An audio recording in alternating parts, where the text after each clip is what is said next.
Listos en sus marcas y hoy hablaremos sobre lo que serían los discos de estado sólido. ¿Por qué el tema de listos y en sus marcas? Porque aquí sí la velocidad es un factor determinante al momento de seleccionar el tipo de disco de estado sólido. Como estábamos adelantando acá, hay dos tipos de discos de estado sólido. Están los discos con conectividad SATA o SAS y están los discos M.2 o NVMe. Obvio, una imagen habla más que mil palabras, ¿verdad? Este que está aquí arriba puede ser en formato de 2.5 o 3.5 pulgadas. Lo que difiere pues es el factor de forma, pero adentro, si ustedes se fijan, ya no hay piezas mecánicas rotacionales, sino que son chips de memoria los que están ahí incluidos. Al igual que acá. La diferencia con este es que estas se instalan, perdón, más bien directo en un slot PCI, en una tarjeta de memoria directo al motherboard. ¿Qué me impacta eso con relación con este conector y este otro? La velocidad de transferencia de datos. Está de más decir que los M.2 son muchísimo más rápidos. Pónganle que, por ejemplo, en un SAS, las velocidades más nuevas son de 24 gigabits por segundo para un disco de estado sólido y en estos señores NVMe andan por 128 gigabits por segundo aproximadamente. Así que no hay discusión. Hablemos entonces sobre eso. El factor de forma de los discos de estado sólido puede venir en formato 2.5, protocolo SATA, M.2, protocolo NVMe, M.SATA y así sucesivamente. Al final hay una diversidad de esquemas de comunicación que los discos pueden traer. Importante el por qué conocer esto, porque no todo disco de estado sólido utiliza la misma interfaz de comunicación y en dependencia de la interfaz de comunicación, como lo mencionábamos anteriormente, así va a ser la tasa de transferencia o llamado de otra manera el throughput entre el disco duro, el canal de transferencia y obviamente su controladora de discos. ¿Y eso en qué me impacta? En la velocidad bajo la cual viaja la información. ¿Te acordás de lo que mencionábamos anteriormente de la latencia de los IOPS? Bueno, ahí tienes un factor ahí que influye en eso. Obvio, aquí estamos hablando de un poder de velocidad muy alto. En dependencia del sistema, eso pueda que no sea perceptible. Continuamos. Los discos de estado sólido, tú tienes que seleccionar si va a ser, y bienvenido por si no lo habías identificado antes, un disco Read Intensive, intensivo en lectura, un disco Write Intensive, en donde el rendimiento de este disco va a ser más eh, importante para operaciones de lectura. Esto es sobre todo para ambientes de Edge Computing, videovigilancia o High Performance Compute o HPC, en donde se escribe mucho a cada instante. Y obviamente están los discos duros balanceados, que son los Mixed Use. Los de uso mixto ofrecen un rendimiento 50 y 50. 50% del rendimiento total del disco va a operaciones de lectura o a operaciones de escritura. Entonces, aquí viene la primera pregunta. ¿Cuál disco de estado sólido, o más bien, qué tipo de disco de estado sólido vas a seleccionar para tu escenario? Llámese tu ambiente de almacenamiento o tu servidor. Pues igual, ¿y cuál de estos es más barato? Ahorita no veamos el precio. Por general, los Write Intensive son más caros, pero no veamos el precio. ¿Para qué vas a ocupar ese equipo? ¿Cuáles son tus cargas de trabajo? Nuevamente, en dependencia del tipo de aplicativo que vaya a estar corriendo sobre ese sistema de almacenamiento servidor, así hay que seleccionar el disco más adecuado para ese escenario. Ese al final es la respuesta. Entonces, si no lo conocemos, si no lo sabemos, tenemos que buscar documentación sobre el fabricante o el aplicativo para identificar cuál es la demanda que más se va a generar. Demanda de escritura o de lectura, en dependencia también de los aplicativos, bases de datos, etcétera. La durabilidad y el formato de escritura. Los discos de estado sólido, al igual que una memoria USB, que por ahí comienza la historia, ¿verdad? Tú metías un chip de esa memoria USB y lo que tú guardabas en esa memoria básicamente quedaba ahí guardado de forma permanente. Ese tipo de memoria se le llama NAND, es memoria de almacenamiento no volátil, en donde no se requiere energía para mantener esa información almacenada. Hoy en día, hago un paréntesis, hoy en día hay memorias para servidores que son de tipo persistentes. Obvio, son memorias mucho más caras, pero facilita el hecho de que si ocurre algún incidente con el equipo y el equipo se apaga abruptamente, lo que ese señor tenía en memoria no desaparece por el tipo de memoria. Ok, cierro paréntesis. Memorias tipo NAND y la durabilidad. Los discos de estado sólido se determinan su rendimiento en durabilidad en dependencia de la cantidad de ciclos de eliminación programado, o sea, los eh, procesos de eliminación programados de los módulos de memoria, de la celda como tal. Porque a partir de una cierta cantidad de eliminaciones programadas, comienza a desgastarse la celda donde se guarda la información, que es la celda, ese chip integrado donde finalmente se guarda la información. A partir de ese proceso de la durabilidad viene un concepto que se llama DWPD, que significa el tiempo de las escrituras y eliminaciones programadas que se pueden soportar en un disco. DWPD es Dry Write Per Day.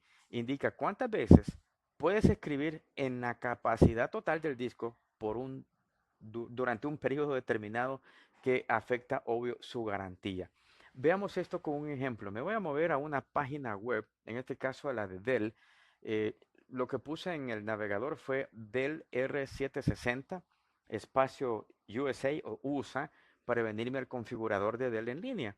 Aquí tenemos este servidor, es un R760, 2 unidades de rack, le caben en cantidad de discos. Pero lo que quiero que vean acá es los tipos de discos duros que están disponibles a seleccionar en este equipo. Nos vamos por abajo y aquí está, sección de almacenamiento. Tenemos discos SAS SSD y quiero que veas acá, es un SSD tipo Mixed Use o Read Intensive. Ojo, los Write Intensive últimamente ya no están tan disponibles que digamos, así que casi que solo vas a estar encontrando los Mixed Use, uso mixto o de lectura intensiva. Otra, aquí está el throughput, la tasa de transferencia. Es un SAS, te está dando 24 gigabits por segundo, pero si es SATA, te está dando, ¿dónde es que estaba? 6 gigabits por segundo. Es un SATA. Nota cómo impacta el bus de datos, a pesar de que es un disco de estado sólido, la transferencia puede ser el cuello de botella para ese entorno muy probablemente.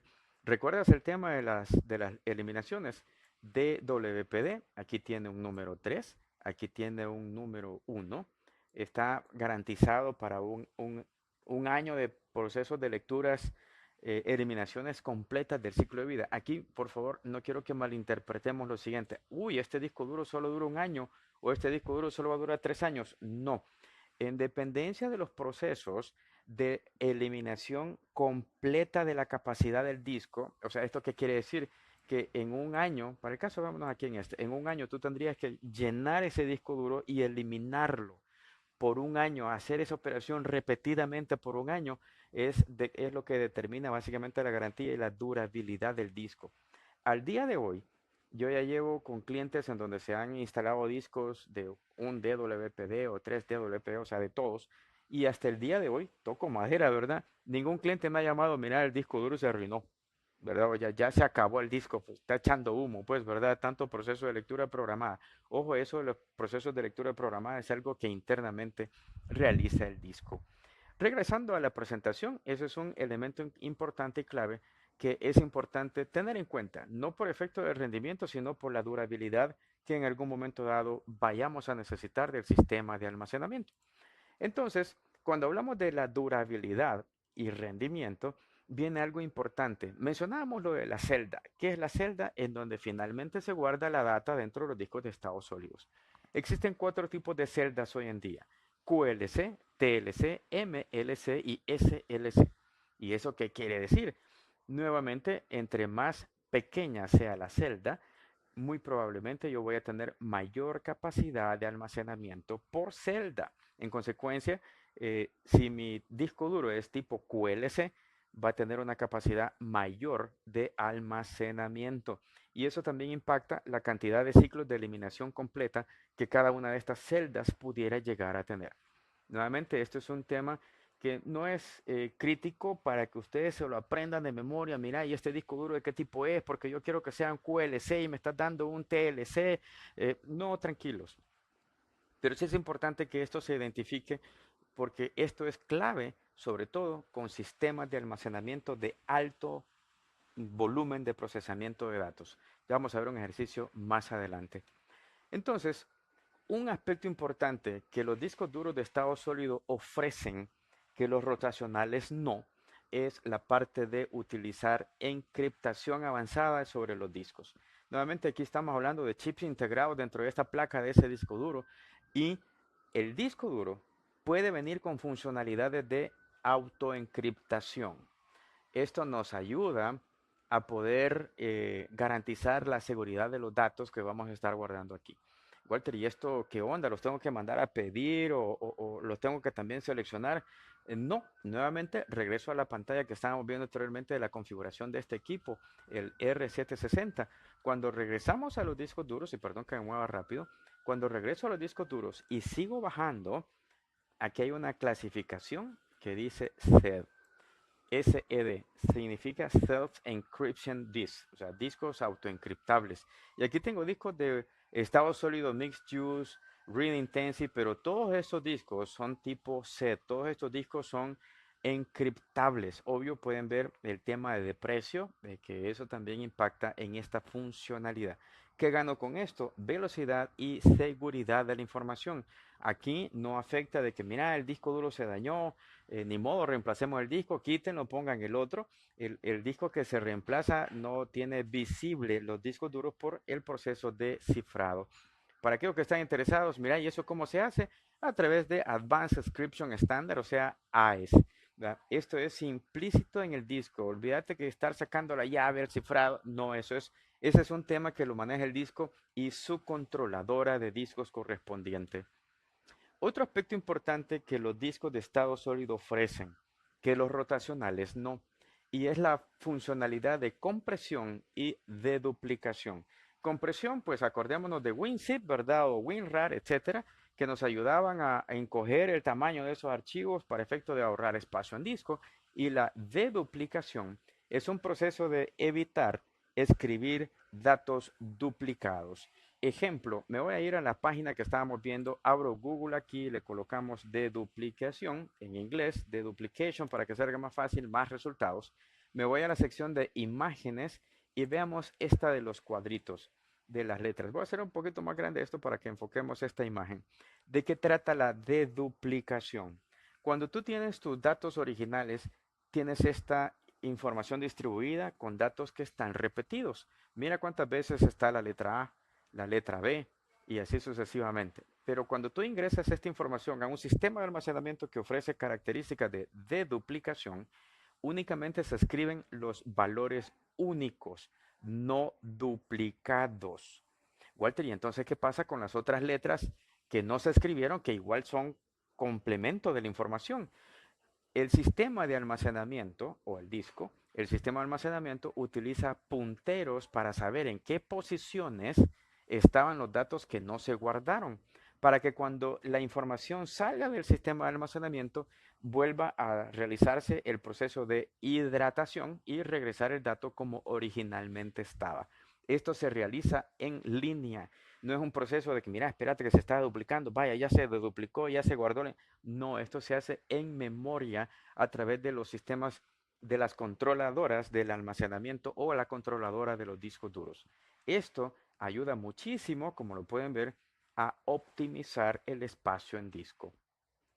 Entonces, esta es una capacidad que ofrecen los discos de estado sólido, sí, pero que con eso, que cuando tú compres o pidas un sistema de almacenamiento y te llegue una propuesta, tú tienes que validar el nivel de optimización de espacio, porque en dependencia de eso ya no es necesario comprar el montón de discos, porque con pocos discos tú puedes lograr una capacidad mucho más alta de almacenamiento. Y para eso vamos a ver una demostración de una herramienta de sizing o de dimensionamiento que utiliza Hewlett Packard Enterprise.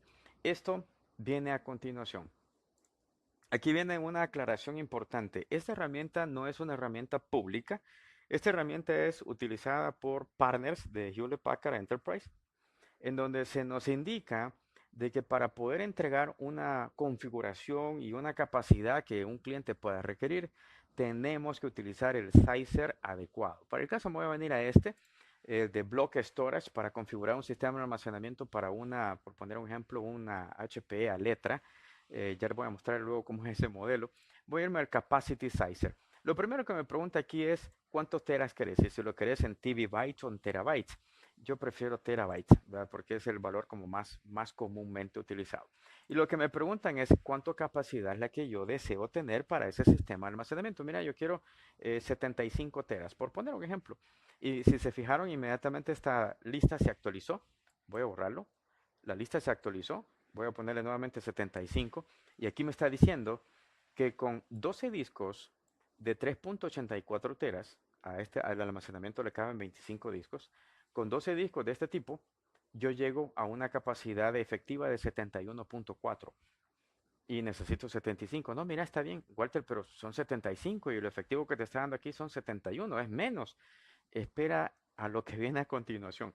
Voy a darle submit para que veas cuánto es la capacidad efectiva que vamos a tener. Por el caso aquí tengo 25 teras utilizables, yo necesito 75, ¿verdad? Y tengo utilizable 25 y el efectivo son 64. ¿Con cuántos discos? Los discos que vamos a estar utilizando aquí son 12. Entonces, si tú multiplicas 12 por 3, 60 y algo, me está entregando el utilizable o vamos a hacer el cálculo, me está entregando la capacidad como tal directa. Hagamos el cálculo aquí directo. Si yo sumo la información cruda, 3.84 por 12 discos, yo tengo una capacidad total de 46 teras, pero como eso lleva un arreglo, un RAID 6 por lo general ocupa este ambiente, aquí está el RAID 6, yo aquí tengo una reducción, mira, no son, ¿cuánto era? No son 46, son 41. Esta es la capacidad instalada. Esos 41 teras finalmente se van a convertir en 64. Walter, entonces estamos mal porque no llego a los 75 que necesito. Es correcto. Pero antes, si tú andabas buscando cómo era el escenario anteriormente, mira, yo necesito 75. ¿Cuántos discos necesitaría de 3.84 para llegar a los 75? Uy, necesito como 19 discos. Sí, ya no es así, ya no es lineal. Por el efecto de optimización de ahorro en espacio en disco, a través de la compresión y de duplicación, yo puedo seguir subiendo aquí discos. Con 14 discos llego a 77 teras. En la calculadora, bajo el escenario anterior, yo necesitaría 19 discos. No, con 14 basta. Me estoy ahorrando 5. Entonces, esto es la bondad de utilizar un ambiente con discos de estado sólido. Por cierto, estos son discos de estado sólido y son SEP encriptables, FIPS o TIA, que es otros formatos de disco, por cierto. Entonces acá tú tienes estos 77 teras. Quiero que veas lo que está aquí abajito. Voy a hacer más grande aquí la pantalla. Estos 77 teras se logran gracias a esto que está acá, 2.5 a 1. Voy a dar un clic aquí encima. ¿Qué es eso del 2.5 a 1? Es el ratio de compresión de optimización de datos que el sistema va a realizar debido a que son discos de estado sólido, a la funcionalidad de las controladoras de los discos, etcétera, etcétera. Entonces, esta información tú la puedes manipular en dependencia del tipo de información que se va a guardar aquí. Cabe resaltar lo siguiente, no todos los datos o información se comprimen de la misma forma. Aquí estoy logrando 2.5 a 1. El fabricante te va a decir, no, mira, yo te doy garantizado 3 a 1 o mira, más, mira, soportamos más. En consecuencia, si yo subo esto, voy a darle a aplicar, miren a cuánto me elevó la capacidad de almacenamiento disponible. Ah, pues no, hombre, dejémoslo así. Un momento, ¿qué vas a guardar en estos discos o en este sistema de almacenamiento? Regreso al tamaño original esto. Cuando tú tienes esta información, tú necesitas saber si vas a guardar archivos de texto, bases de datos, pero si es información que es multimedia, videos o audio, el ratio de compresión no comprime en el mismo nivel según el tipo de información. Si son archivos planos, si es una base de datos, sí, juega con esto. Hay una alta capacidad de que tú comprimas y dupliques fácilmente esa información. En caso contrario, cuando son videos, eso no se comprime, no hay datos repetidos ahí. Ese es al final el mensaje. Estas herramientas son importantes que tú las exijas, que te las muestren, mire, y cuántos discos son, y cuánto es lo que gano, cuánto es el porcentaje de duplicación que voy a tener o de optimización de datos, y que te lo validen. Porque si no, no vas a estar obteniendo realmente la capacidad que andas buscando. Esos son algunos de los aspectos claves e importantes cuando hablamos de discos de estado sólido.